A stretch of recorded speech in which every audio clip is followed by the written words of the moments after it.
Hello, student employees. My name is Jared Ward, and I am the Co-Curricular Learning and Assessment Program Coordinator in Student Life and Leadership. And I'm here to present to you Module 3, which is an overview of the Carolina Union Student Employment Program. Let's dive in. The learning objectives for this module include, as I said, reviewing the Carolina Union Student Employment Program and describing the components of the program for both student and professional staff. We'll also define the co-curricular learning goals associated with student employment in the union and articulate expectations and policies related to working in the building. When we think about student employment in the union, we really are focusing on four main components of the program: the recruitment and human resources aspect, student development, student engagement, and professional staff and supervisor development, because we don't only want to work towards the learning and development of our student employees, but also ensure that our supervisors are staying up to date with current trends and benchmark practices for creating the best work environments possible for student employees in the building. So let's talk about human resources and recruitment.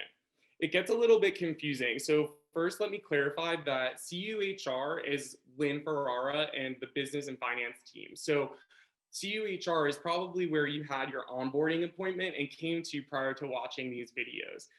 CUHR at unc.edu and Miss Lynn are who you should follow up with when you need payroll setup or troubleshooting, if you have TIM issues, tax and employment documentation, or termination questions. CU employment at unc.edu is me.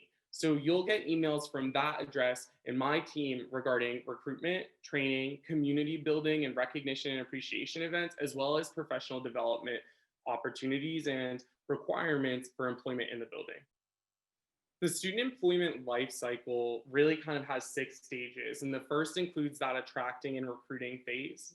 So if you think about the marketing and stuff that you saw around campus, which led you to apply, then all of you watching this video today went through interview and selection and the hiring and onboarding phases, which brings you to phase 4, training and development, which doesn't end here. There's lots of development opportunities that happen throughout the academic years for student employees to participate in.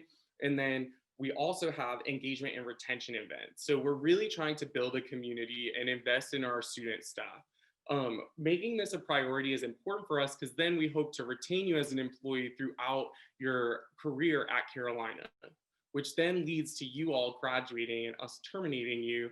And so that is the end phase of the student employment process. And so that life cycle really kind of highlights that what we prioritize in your experience, but also recognizes that you are a student first, and we're hoping to create career-ready professionals for when you graduate. All position descriptions for Carolina Union student employees can be found on Microsoft Teams. You'll notice that we have 3 tiers of employment, and that is our 3 pay levels for the building as well. So you'll notice your working title is typically followed by assistant, coordinator, or lead, which represent the 3 levels of employment in the Carolina Union building.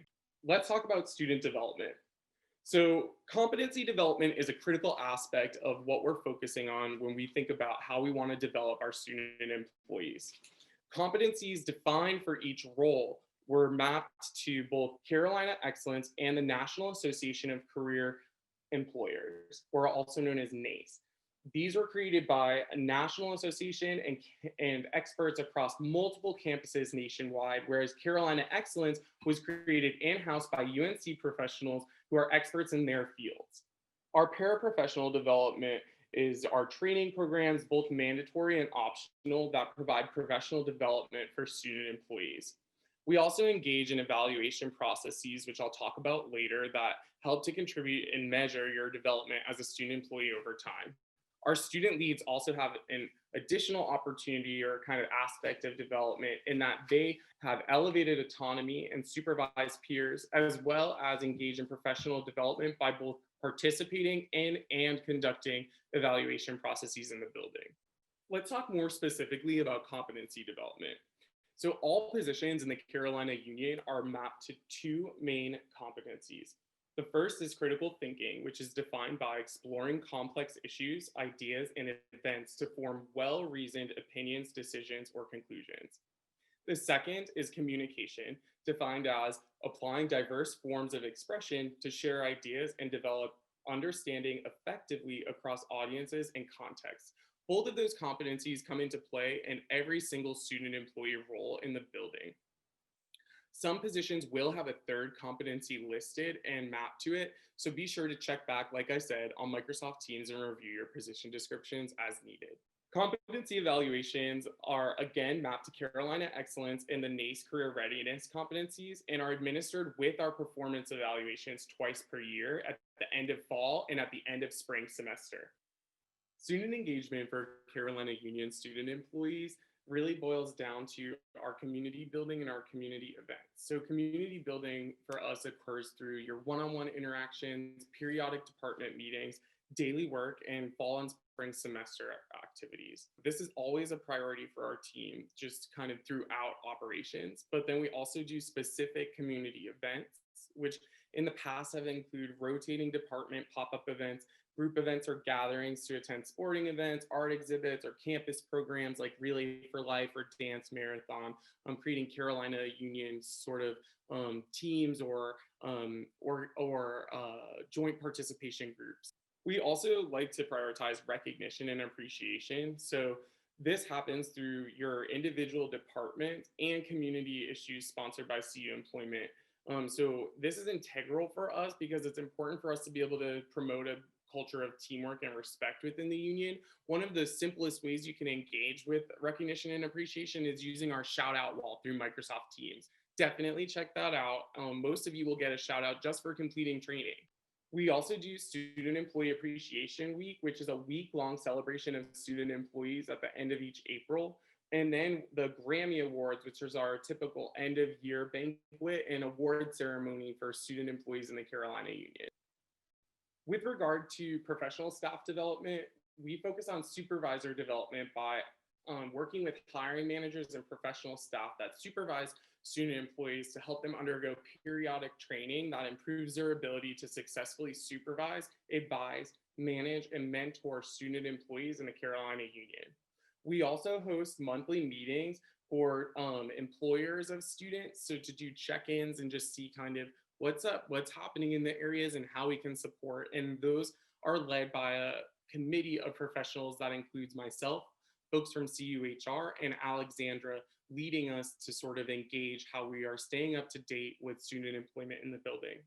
And then again, I take all of the data that I previously discussed and share that with directors and supervisors of student employees to help us leverage this information in creating more effective learning opportunities throughout the student employment experience.